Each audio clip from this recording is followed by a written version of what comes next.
একটা সময় চিত্রনায়িকা পরিমণি ও গায়ক শেখ সাদির প্রেম ছিল টক অব দ্য টাউন। একসঙ্গে ছবি আর নানা মুহূর্ত সামাজিক যোগাযোগ মাধ্যমে দিয়ে আলোচনায় ছিল এই জুটি। তবে বিষয়টি নিয়ে সবসময় পাশ কাটিয়েই যেতেন দুজনই।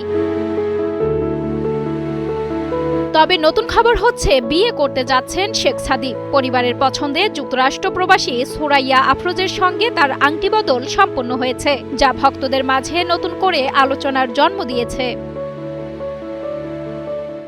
একমাত্র স্মার্ট সিটি বসুন্ধরা, আধুনিকতায় এক ধাপ এগিয়ে। সাদির বিয়ের খবরে আবারও সামনে এসেছে তার ব্যক্তিগত জীবনের পুরনো সেই অধ্যায়। 2025 সালে পরিমণির জামিনদার হিসেবে আদালতে দেখা গিয়েছিল তাকে। পাশাপাশি পরিমণির সামাজিক যোগাযোগ মাধ্যমে পোস্ট ও ইঙ্গিতপূর্ণ ছবি নিয়েও সেই সময় ব্যাপক আলোচনা হয়েছিল। সব গুঞ্জন ও আলোচনাকে পেছনে ফেলে এখন নতুন পথেই এগোচ্ছেন শেখ সাদি। ব্যক্তিগত জীবনের পাশাপাশি সঙ্গীত নিয়েও ব্যস্ত সময় পার করছেন এই তরুণ কণ্ঠশিল্পী।